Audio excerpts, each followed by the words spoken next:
안녕하세요. 김성길 목사와 함께하는 사람 이야기 제2단원의 G7 과정입니다. 전 시간에 이어서 이 시간에는 열등감 치료하기의 두 번째 내용입니다. 15-2회인데요.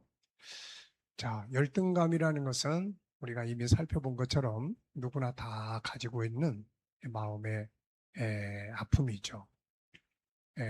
창세기 3장에 인간이 죄를 짓고 난 이후부터 누구나 다 인간은 다른 사람들과 비교도 하고 자기다움을 잃어버리고 살기 때문에 여기서 조금 난 사람은 교만해지고 그렇지 못하면 또 열등감에 빠져서 이제 살아가게 되는 거죠.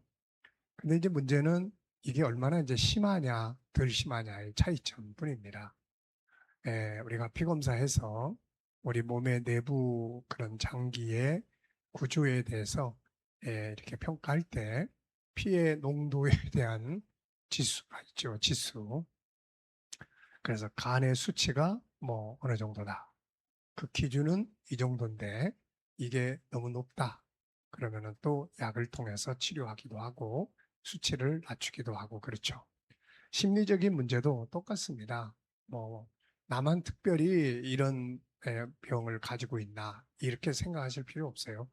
누구나 다 가지고 있는데 그 지수가 좀 높으냐 낮냐 이 차이점이고 지수가 좀 높으면 육신적으로는 이제 약을 복용하듯이 우리 심리적인 부분에는 약이 여러 가지가 있죠.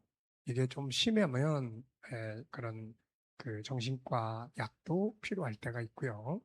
또 그렇지 않으면은 심리의 약이 또 필요하죠. 이 언어의 약, 그래서 상담도 하고 또 정보의 약도 있죠. 그래서 독서도 하고 이러면서 여러 가지 그런 정보들, 약을 내 안에 투입을 하면 그러면 이제 이 지수가 많이 떨어지게 됩니다. 그래서 현실을 살아가는 데처럼 어려움이 없기 때문에 여러분들 가운데 나는 열등감이 너무 심한 것 같아. 이제 이러면서 나만 왜 이런 약하게 태어나서 이런가 이런 고민하지 마시고 이 강의를 잘 들으시면서 그 수치를 낮추면 된다 하는 생각을 가지시면 되겠습니다. 전 시간에는 이 열등감을 치료하기 위해서 우선 하나님과 하나 되어야 한다. 예, 인간은 본래 창세기 1장 27절을 보면은 세상에 하나님이 사람을 만드실 때 하나님과 하나 되도록 이렇게 만드셨어요. 그래서 재질이 같죠. 예수님은 우리 인간을 가지라고 표현했고 하나님을 나무라고 표현했습니다. 가지와 나무는 떨어질 수 없는 관계죠. 가지가 나무에 잘 붙어 있어야 물도 뿌리로부터 이렇게 흡수하게 되고 영양분도 흡수하게 되고 그렇게 해서 이제 생명력을 키워가고 열매를 맺게 됩니다. 인간은 아무리 부정을 해도 인간은 다 종교적 존재예요. 어떤 종교를 자기가 따라가느냐의 차이점이 있을 뿐이지 모든 인간은 다 하나님과 신과 함께 살도록 창조되어 있습니다. 그렇기 때문에 우리가 하나님을 통해서 내 약함을 좀 더 강하게 할 수 있는 이런 부분들이 꼭 필요한 거죠. 그래서 전 시간에 합체에 관한 이야기를 함께 했습니다. 자, 이렇게 이제 영적으로 하나님과 이렇게 하나 될 때 내가 좀 자신감도 생기고 또 그래서 이 열등감으로부터 좀 벗어날 수가 있게 되죠. 지수가 많이 떨어집니다. 자, 그 다음에 이제 두 번째 약, 치료의 약이라고 할 수 있는 것은 자기의 정체성, 자기 본질을 바르게 아는 겁니다. 사실 우리 모든 사람들은 창세기 1장, 2장의 역사 속에서는 자기가 누군지를 다 알고 있죠. 자기가 하나님 형상대로 만들어진 존재고 어떻게 만들어졌고 내부 구조가 어떻고 이런 거 다 알 수 있게 됐죠. 그런데 인간이 범죄하고 에덴에서 떠난 다음에는 내가 누군지를 잃어버리게 됩니다. 자기가 누군지를 잃어버리기 때문에 결국은 이 우리가 세상에 눈에 보이는 삶의 현장에서 사람들이 만들어 놓은 그런 세상적 가치에 의해서 나를 평가하게 되는 거죠. 이것은 아주 잘못된 기준이 되어버립니다. 그래서 이 세상은 힘의 논리가 이 기준이고 또 물질의 중심, 물질이 중심이 돼서 그게 기준이 됩니다. 뭐 올바르게 성실하게 살아간다 이런 게 중요한 게 아니라 얼마나 많이 가지고 있느냐 이런 걸 기준으로 삼는 거죠, 이게.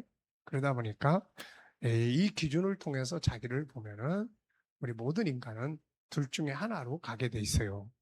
좀 뭔가 많다 그러면 교만에 빠지고 나중엔 자기를 신처럼 떠받들려고 하는 거고, 뭔가 조금 부족하다 느껴지면은 다 열등감 속에서 이제 고통을 받게 되는 거죠. 그러니까 이거는 올바른 자기 기준이 아니에요. 이 기준, 세상이 가진 기준을 가지고 나를 평가를 하면은 누구도 예외 없이 다 열등감이나 교만함에 빠지게 되는 거죠. 자, 그래서 우리가 살아가면서 가장 중요한 것이 뭐냐면은 나는 어떤 존재인가를 바르게 아는 거죠. 사실 모든 인류 역사 속에 철학이나 뭐 종교나 과학이나 의학이나 이런 것들은 다 사람을 알기 위한 연구의 제목들이죠. 근데 세상적인 방법을 가지고는 인간이 누군지를 알지 못합니다. 왜냐하면 사람은 창조자가 아니잖아요. 자기가 만들어질 때 누가 옆에서 나가 만들어지는 과정을 봤다면은 내가 누군지를 이야기해 줄 수 있지만, 그러나 우리는 누구도, 심지어는 부모님들조차도 내가 어머니의 태 안에 이렇게 만들어질 때 그 상황조차도 알지 못하고 있는 거죠. 그렇기 때문에 세상에서는 뭐 어떤 철학이나 어떤 종교나 아무리 과학적인 노력을 기울여도 의학적인 연구를 하고 해도 인간의 본질을 알 수가 없는 거죠. 다만 이제 육체적인 기능, 이것은 과학과 의학의 발전을 통해서 우리 오장육부에 대한 내용들을 뭐 이렇게 볼 수도 있고, 또 이것을 이렇게 자세하게 연구해서 뭐 심장에 대한 것, 그리고 또 무슨 뭐 이런 폐에 대한 것, 뭐 위장 검사 이런 거 할 때 보면은 다 이렇게 볼 수 있게 되잖아요, 이게. 근데 내면의 세계, 인간은 사실 육체가 중심은 아니에요. 육체는 우리 몸, 우리가 나라고 하는 존재의 하나의 집과 같은 거죠. 그래서 이걸 장막이라고 합니다. 그렇기 때문에 우리가 이런 속에서 나 자신을 바로 안다는 것은 참으로 어려운 일입니다. 그런데 성경 말씀, 창조주의 말씀 안으로 들어가 보면은 우리에 대해서 자세하게 설명을 했어요. 그래서 우리가 뭐 하나님을 믿든 안 믿든 간에 내가 성경을 통해서 나라고 하는 존재는 어떤 존재인가를 정확하게 아는 것이 모든 치유의 가장 기본 뼈대입니다. 특히 우리가 이 심리 치료에 있어서는 내가 누군지를 바로 아는 것이 치료에 있어서 거의 다 차지하는 비율을 차지하게 되는 거죠. 이걸 모르면은 그 내가 가지고 있는 그런 부분들에 대해서 그대로 내가 받아들이려고 한다든지, 나는 본래 이런 사람이구나 이렇게 인정해 버린다든지, 그러면은 그 테두리 안에서 벗어나기가 어렵거든요. 그런데 우리가 성경을 보면 하나님은 야, 너는 이렇게 만들었어. 내가 너의 본질은 이런 거야. 그래서 우리의 본질을 정확하게 알려줍니다. 그러니까 이걸 알고 나면은 그동안 내가 이렇게 알고 있었는데 이게 아니네. 아, 나의 모습은 이렇게 강하네. 나의 모습은 이렇게 부드럽네. 아, 원래 나의 모습은 이런 능력이 있네. 이런 것들을 이제 알게 되면 생각이 바뀌게 되는 거죠. 마음의 병은 생각을 바꿈으로써 해결을 하게 되는 겁니다.